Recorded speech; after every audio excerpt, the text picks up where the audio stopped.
Hi hello नमस्कार, स्वागत आहे तुमचं आणखीन एका नवीन लॉंग व्हिडिओमध्ये. कसे सगळे मस्त ना, मी पण छान आहे. तर आज मी रेसिपी वगैरे काहीच बनवली नाही. डोकं माझं जड झाल्यासारखं झालं होतं, त्यामुळे मी जरा वेळ पडले होते. आता आपल्याला दिवसभर कामं असतात, कामाची सवय असली की झोपलं तरी झोप लागत नाही. तसंच माझं झालं होतं. तर मला रेसिपीच्या चॅनलचं अगोदर मी जी सोयाबीनची भाजी बनवली त्याचाच मला शॉर्ट व्हिडिओ पाठवायचा होता, तेच मी इथं काम करत होते. कारण मला ना काहीच आज करावंसं वाटत नव्हतं, खूप कंटाळा आल्यासारखं झालं होतं आणि डोकं पण जड झालं होतं.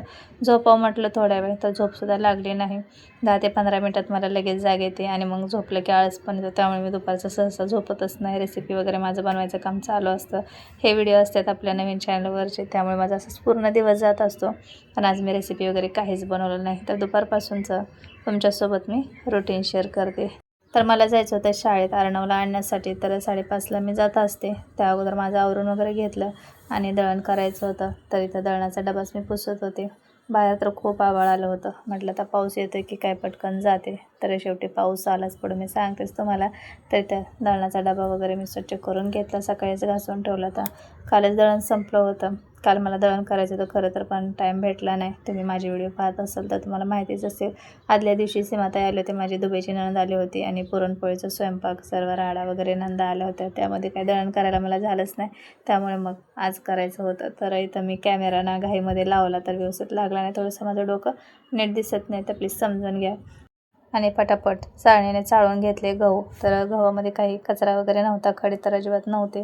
मुंबईला गव्हामध्ये काहीच कचरा नसतो, खडे नसतात. गावचे जर गहू आणलेले असले तर मग त्यामध्ये खडे वगैरे असतात, मातीचे, ते काढावे लागतात. तर हे विकतचेच गहू आहेत. तर इथं मी दळण वगैरे पटापट करून घेतलं आणि आता चाललेच होते दळण ठेवायला, तोपर्यंत पाऊस आला. मग आता दळण म्हटलं नंतर आल्यावर ठेवते. आता 5:30 पण वाजले होते. म्हटलं छत्री पकडू की मी दळणाचा डबा पकडू, त्यामुळे मग घेऊनच गेले नाही. आणि मग अर्णवला शाळेतून घेऊन आले आणि नंतर दळण ठेवून आले. येता येता मॅगी आणली होती पोरांना. खूप दिवसापासून मला बोलत होते मम्मी मॅगी करून दे, पण ते आजारी होते, त्यामुळे मी मॅगी काही करूनच देत नव्हती. आणि व्हिडिओ चालू दिसला की सोनाक्षीशी येऊन हाय करून मी पण आले, म्हणून बोलून गेले. तर मला म्हणत होते मॅगी करून दे, पण मी दिली नव्हती त्यांना. म्हटलं बरं वाटू दे तुम्हाला पहिलं, कारण 8-10 दिवस खूप ते बरं नव्हतं, त्यांना आजारी होते, त्यामुळे मी बाहेरचं काहीच द्यायला नको म्हटलं. आता बरं वाटतं आहे. तर ते खूप जिद करत होते की करून दे. म्हटलं ठीक आहे, म्हणून मॅगी वगैरे त्यांना बनवून दिली. आणि हे पण यायचा टाईम झाला होता. एकीकडे चहा ठेवायला घेतला आणि एकीकडे मॅगी शिजत टाकली. तोपर्यंत पाऊस आला. बरोबर बाहेर जायचं असतं ना कुठं, पाऊस हमखास येतोच येतो. शाळेत सकाळी पण पोरं जायचे असतील की त्यावेळेस येतो, दुपारी जायचं असेल की त्यावेळेस येतो, आणि संध्याकाळी आणायचं असेल ना त्यावेळेस पण येतोच. थोडा का होईना पाऊस येतोच येतो. तर बाहेर पाऊस चालू होता, हे आले आणि मी पण आता दळण ठेवून आले होते. तर आता इथं मॅगी शिजायला टाकत होते. तर मॅगी ना मी असं डायरेक्ट कधीच पाण्यात टाकत नाही, पहिलं ताटामध्ये काढून घेते. मॅगी व्यवस्थित आहे की नाही बघते, खराब तर नाही आहे ना.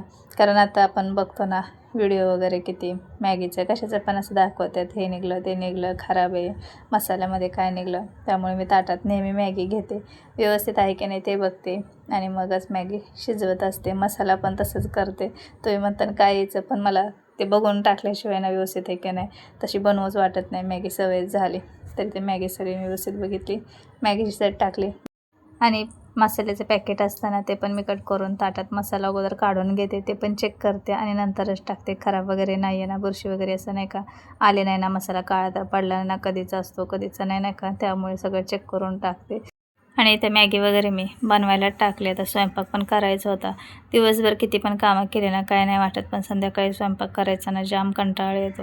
दिवसभर किती पण कामं असू देत काय नाही वाटणार करायला, स्वयंपाक करायचं म्हटलं की नकोच वाटतं. आणि बाहेर पाऊस सारखा येत असते तरी पण घरामध्ये किती गरम होतं आहे ना, संध्याकाळी स्वयंपाक करायला एनर्जीच राहत नाही, असं वाटते नको करायला. पण काय करणार, आपली कामं आहेत रोजची, करायला तर लागणारच. तर इथं मॅगी वगैरे शिजून झाली. आता दोघांना प्लेटमध्ये मी मॅगी काढून दिली आणि चहा पण बाजूला मी शिजत ठेवला होता. आईंना आणि यांना चहा दिला. मी लेट जेवले होते, त्यामुळे मला काही चहा प्यायचा नव्हता, तरी पण थोडा शिल्लक चहा राहिला म्हणून मला तो घ्यावा लागला.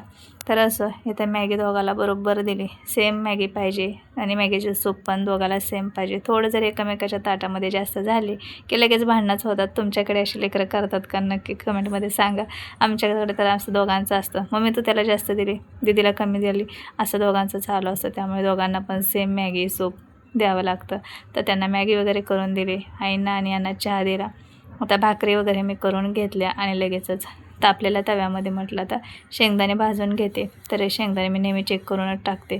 पहिल्यांदा ताटात घेते, खडा वगैरे आहे की नाही बघते, कारण एकदा ना एक छोटा एकदम खडा होता आणि शेंगदाण्यासोबत तो बारीक झाला. तेव्हापासून मी नेहमी शेंगदाणे ना खडे आहे की नाही बघूनच टाकते. तर शेंगदाण्यामध्ये ना खडा निघाला पुढे तुम्हाला दाखवते मी. तर इथे शेंगदाणे साईडला भाजते आणि तापलेल्या तव्यामध्ये शेंगदाणे भाजल्यानं एकदम खमंग असे शेंगदाणे भाजतात. कमी गॅसवरती भाजायचे, खूप छान शेंगदाणे भाजले जातात आतपर्यंत आणि कूटसुद्धा शेंगदाण्यांचा चांगला होतो, असा पांढरा फिका होत नाही आणि मग कालवणसुद्धा आपल्या भाज्या छान होतात. तर इथे भात लावून घेतला. तर मोठ्या गॅसवरती म्हटलं भात लावून घेते आणि बारक्या गॅसवरती कमी गॅसवरती शेंगदाणे भाजून घेते.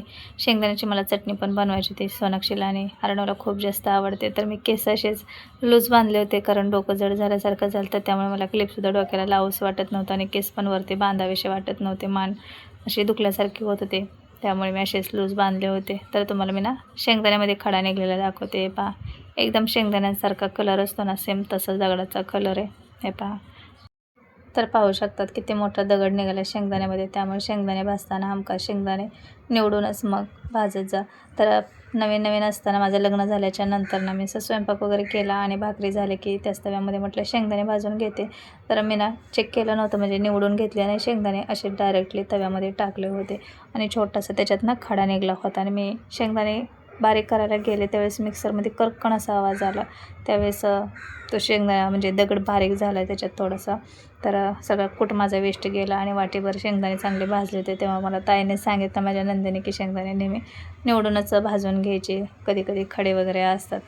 आणि तेव्हापासून मग मी हमेशा शेंगदाणे निवडून भाजूनच मग कूट करून ठेवत असते. तर इथं ना उसळीला म्हणजे मटकीला मोड आणायचं हे ना भांडं होतं. तर खूप दिवस वरती माळ्यावर बेडमध्ये होते. आता मी वापरायला काढले तर खूप छान याच्यामध्ये मोड येतात. आणखीन एक याच्यामध्ये बॉक्स आहे, तर मी 2 डब्यामध्येच रात्री उसळ ठेवले, मटकी ठेवले, तर खूप छान मोड आले होते. तर ते आत ठेवून दिलं. म्हटलं काचेचे फुटून वगैरे जाईल काही गडबडीमध्ये, म्हणून डब्यात ठेवून दिलं.